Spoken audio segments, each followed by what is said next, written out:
good morning. It's Uncle Lou here. Yep, that's right. It's me, Uncle Lou, live for you on LouTube today. Yep, thanks for watching. Really appreciate it. I'm going to talk about this week's SEC games today. Go through, give my thoughts on each one of these SEC games, and then a prediction on who the winner might be. Yep, I have to do that. Do it every week. Why would this week be any different? It's not. Now, there's actually a couple of games in the SEC this week that could go either way. So some close games, I think, this week in the SEC, which is a welcome change of pace from some of these blowouts we've been seeing lately. So I'm going to go through the games in order that they come on Saturday. So let's get going here. First game, noon, Arkansas at Ole Miss. Nobody cares about this game. I get it. It's two nobodies. Arkansas, probably the second worst team in the SEC. Definitely one of the 3 or 4 worst. There's no arguing that. I would probably put them right now as the second worst. What are they sitting at? 2-5 with a couple of meaningless wins over Florida A&M and New Mexico State. Not impressed. Haven't won an SEC game and really getting slaughtered in the majority of the games that they've played. Traveling to Ole Miss, who's 3-4, and also doesn't matter because they're ineligible for postseason play. Breaking news and spoiler alert too. The hammer's about to come down on Ole Miss. My guess would be probably right after the last week of the season. So probably the first week of December, maybe the second week. They may wait till after the SEC championship game to announce it. But Ole Miss is done for the foreseeable future. And the NCAA will let you know that probably in the first couple of weeks of December. But Uncle Lou letting you know now because I care about you people, sorta. Yeah. So Ole Miss is a 3.5-point favorite here. Let's see. Ole Miss is going to win this game. Ole Miss has no motivation to play. I get it, but Arkansas is just that bad. They're sort of the Tennessee of the West. It looks like they've just given up.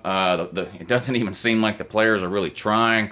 They don't believe in the coaching staff. Brett Bielema, is he staying? Is he going? Is he getting fired? Is he not? I really don't know. His buyout is one of the largest in the SEC right now. I don't personally think a buyout is any excuse to keep a coach. These schools are making money hand over fist, and I don't think any buyout short of $20 million should be a reason to keep a coach. But that's not for me to decide. Arkansas fans, alumni, boosters, and administration got to figure out what they want to do with the hot mess that is Bert Bielema. Probably needs to tuck tail and run back to the Big Ten where he can try to find some meaning again. In over his head in the SEC, which I've been telling you since he got there 4 or 5 years ago, and Uncle Lou was right.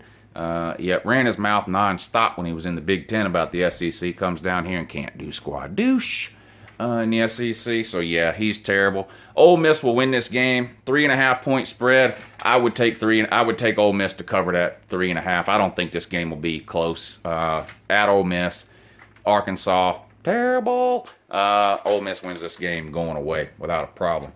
3:30 game, UGA at Florida. Of course, you already know I picked Georgia to win this game. Talked about it in the video a little bit on was that yesterday?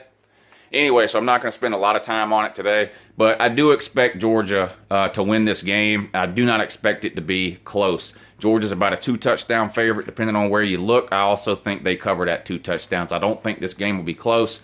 This Georgia team seems to have a different mentality and different attitude than Georgia teams have had in the past. If you want to contribute that to Kirby Smart, that's what I tend to do. I think he has changed the culture and the mentality at UGA. And as sad as this statement is, it's true.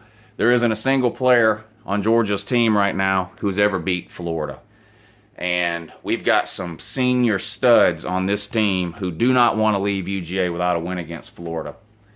Florida is a terrible team this year. Their offense has somehow gotten worse this year than it was last year. They've only scored over 20 points in a game twice this year, which is just laughable.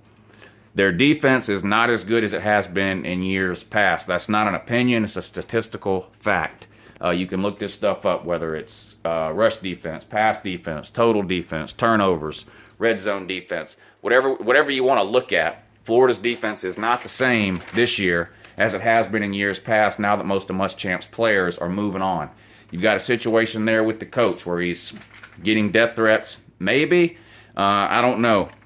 He gave an interview where he claimed he got some death threats or something like that.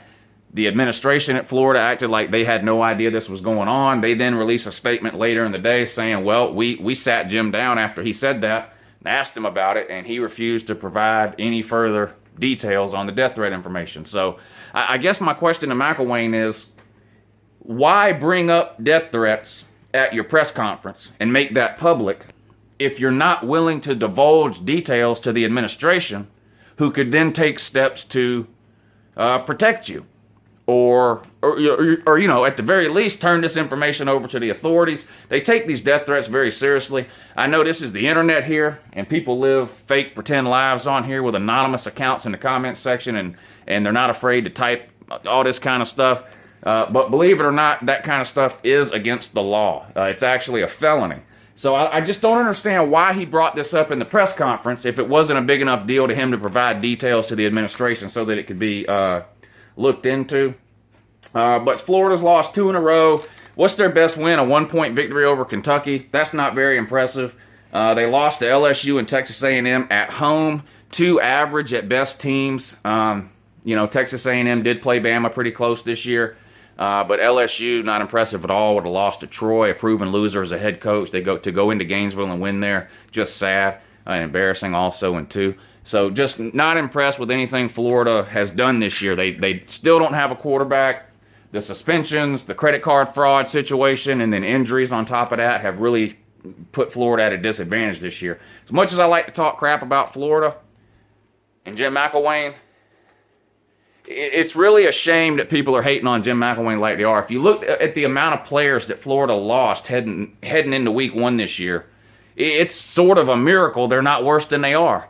I mean, you're talking about a team here that lost over 10% of its scholarship players the week before the season started.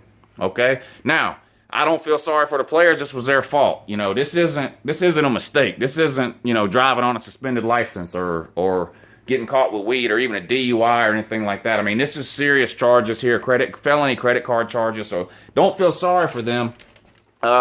It's just kind of surprising to me that after winning the East in back-to-back years, McElwain is catching such flack for this year, in a year when he's really playing shorthanded. But anyway, Georgia will win this game. It's at 3:30, favored by a couple of touchdowns. They'll cover that. Georgia has a point to prove. The playoff poll comes out next week, so this will be the last game that the playoff committee sees before they release their first poll. And I think Georgia goes out and makes a statement with a big dominating win over the University of Florida. 4 o'clock, Vanderbilt at South Carolina. Now, this is one of those games that I think could go either way and could be pretty close. South Carolina is favored in this game by 7, and I do think that South Carolina is the better team. Vanderbilt has really fallen off. Some Vandy fans were pretty high in the preseason. Some even gave them a shot at winning the SEC East. I think most Vanderbilt fans thought that was a little bit out of reach. But they started off with some good wins. You know, they beat Kansas State, but since then the wheels have just fallen off. They got throttled by Georgia and Alabama. You know, those games weren't even close. They started 3-0. They've lost 4 in a row now. They're 3-4. Taking on South Carolina, sitting at 5-2. South Carolina's best win probably is still NC State. Still a head scratcher to me how they won that game, but all that matters is that they did win it. NC State is potentially a top 3 team in the ACC and lost to a middle of the road SEC team. So let that sink in, all you SEC haters. Let that sink in, okay? South Carolina beat one of your top 3 teams. I don't really need to say anything else about it. They did, okay? They lost to Kentucky and Texas A&M. Kentucky loss is kind of a head scratcher. Don't understand that at all. It seems like it's been forever since South Carolina's beaten Kentucky. Don't really see how they lost that game, but they did. The Deebo Samuel injury, a big blow for South Carolina. They've never really recovered from that, I don't think. They would not have beat NC State without him, that's for certain. So I think this has the potential to be a good game. Spread is 7 points. I think that's probably pretty close to right on this one. I definitely think South Carolina wins this game and moves to 6-2. Would it shock me if Vanderbilt won? Probably not, but I can't pick them to win. I think this will be probably a pretty close game in the 7 to 13 point range. South Carolina struggling on offense, barely scored against Tennessee. They had 1 touchdown against Tennessee. That's kind of sad. Tennessee's just a terrible team. Their defense is bad, and then what makes it even worse, their offense can't stay on the field, so their defense gets progressively worse as the game goes on because they're just on the field so much, and South Carolina just couldn't capitalize on that. Like I said, just 1 touchdown against that garbage can program is embarrassing. But Vanderbilt, not a whole lot of offense either. They do have Ralph Webb, who I think is a pretty good running back. Vandy just beat up the last few weeks. I just don't see them winning this game. So give me South Carolina. Missouri at UConn. No one cares. Missouri favored by 13. I think they'll cover the 13. UConn's not good even for the conference that they're in. The only thing really interesting about this game, the over-under on this game is 77. So that tells me right there, they're expecting Missouri to score a ton of points and give up a ton of points. So Missouri could easily, I could see this game being somewhere in the 56 to 30 range, something like that. Missouri's a terrible team. UConn, not much better. They will score some points on Missouri. Everybody does. It's just a fact of life. So there's really nothing else worth mentioning about that game. You don't even need to watch it, to be honest. Mississippi State at Texas A&M. Now, this is an interesting game here. A real interesting game. Mississippi State won big last weekend, right? On the road. No, at home. Beat Kentucky at home like I told you they would. I'm going to tell you the same thing about Mississippi State this week that I told you last week. Mississippi State's 2 different teams at home and on the road. Where's this game at? Kyle Field, Texas A&M, home to 12th Mansels, or whatever they call it over there with the ROTC, with the silly suits that they wear. Texas A&M is going to win this game. I can't figure out why Mississippi State is favored. I checked before I made this video, and they're a 1.5 point favorite, Mississippi State is. This is a prime example of people overreacting from week to week and not looking at a team's body of work or tendencies or things like that. And this has been biting Mississippi State and I guess people who like to bet on Mississippi State all year long. They cannot win big games on the road. They just can't. There's no reason Mississippi State should be favored in this game. They're not going to win. If I was going to bet this game, I would bet Texas A&M to win straight out. You don't even need the 1.5 points that they're giving you here. Mississippi State 5-2, Texas A&M 5-2. Texas A&M so far it has played Alabama the toughest, losing that game by 1 score. They've lost also to UCLA, but they did beat Florida and South Carolina. They beat Florida on the road, South Carolina at home. It's not like those are great wins, but they're getting the job done, 5-2. Mississippi State also 5-2 with losses to Georgia and Auburn, like I mentioned. Wins against LSU and Kentucky. Look, those are their 2 best wins. They came at home. Their 2 worst losses came on the road. Make it a third. Texas A&M wins this game at home. I don't think this will be close. It'll probably be a 10-point game. Mississippi State does not travel well. I've been telling you this all year long. You haven't believed me all year long. Believe me now. And if, like I said, if you're the gambling type person, put a little bit of money on the money line here. Texas A&M wins this game outright. Tennessee at Kentucky, 7:30 night game. Another good game that has potential to be close. Now listen here now. Listen what I'm going to tell you now. I know every single week for the last 3 weeks is Butch's last week, and he's getting fired the following day, right? But you keep hearing that, especially from Tennessee fans. Shut out at home to Georgia, that's it. Butch is getting fired. Lose to South Carolina at home and don't score an offensive touchdown, that's it. Butch is getting fired. On the road to Alabama, get humiliated, 45-7. That's it. Butch is getting fired. Well, Butch's still around. Kentucky has beat Tennessee once in like the last 32 or 33 years. And they haven't beaten them since 1984, right? Or they beat them once since 1984. That was in 2000. I think it was 2011. So Kentucky beat Tennessee in 2011. For that, you got to go all the way back to 1984. And they play every year, okay? It's just like the Florida and Kentucky deal. Kentucky's got one win against Tennessee in the last 30-some years. None against Florida. Tennessee has not scored an offensive touchdown since September. They scored an offensive touchdown in the first half against UMass. They did not score a touchdown in the second half. They did not score a touchdown against Georgia. They did not score a touchdown against South Carolina. They did not score a touchdown against Alabama. That is 3.5 full games Tennessee has gone without scoring an offensive touchdown. The team is falling apart. Even though Butch still technically has a job, everyone knows he's getting fired. It's just a matter of when.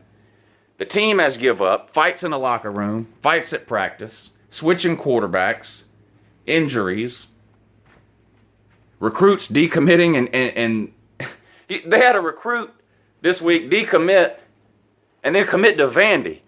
Talk about salt in the wound. If Tennessee loses this game, it is my official prediction that Butch Jones will be fired either Sunday or Monday. I've gone from saying he's not getting fired at all this year and coming back next year to saying, well, maybe he gets fired at the end of the year if they keep this up, to now I'm actually predicting that if Tennessee loses this game, they will fire Butch Jones the next day or Monday. I don't think he can survive with everything else that's gone on this season. I don't think he can survive another week with a loss to Kentucky. I just don't think they can. Kentucky, regardless of what Kentucky fan was telling you a week ago or 6 weeks ago, Kentucky is not a very good team. They probably should have lost to South Carolina. They won. Give them credit. They couldn't beat Florida again. They just got absolutely destroyed by Mississippi State. I mean, just destroyed.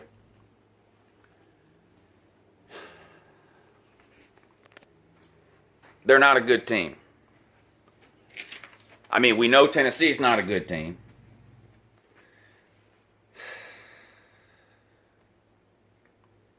I mean, at Kentucky, Kentucky's favored by 3.5. This game could go either way. I'm gonna pick Kentucky to win. I just think there's too much writing on the wall, too much water under the bridge, whatever you want to call it, for Tennessee's football program this year. I don't think they can overcome the things that have happened to them this year. Just the overall mood and attitude that's surrounding that program right now. I don't think they can overcome that to the point of beating a Kentucky this weekend at Kentucky. I just don't see it happening. Will Tennessee win any SEC games this year? Maybe the Missouri game. I don't see them beating Vanderbilt. I mean, who else? They're not beating LSU. So, now this is the game. If I had to pick one game that I was the least sure on picking this week, it's this one. But you can't straddle the fence. That's not what these preview and prediction videos are for. You got to come down on one side or the other. And, all things considered, I've got to give the edge to Kentucky in this game. And to be honest, I really don't think Tennessee fans are going to care. I just don't think they care anymore. Not that they want to lose. There's a lot of, we've talked about this before. There's plenty of Tennessee fans who, even though they want Butch fired, just can't root for Tennessee to lose. I get that. I was the same way with Mark Richt. I wanted him fired, but there's no way I could root for Georgia to lose. But I think Kentucky gets the win, and Butch Jones gets fired Sunday or Monday. That's the Uncle Lou official prediction for Butch Jones. And that's this week's official SEC predictions by yours truly, Uncle Lou. Yep, thanks for watching. And do me a favor if you can, which I don't know, it's about 50-50 chance. Have a good morning.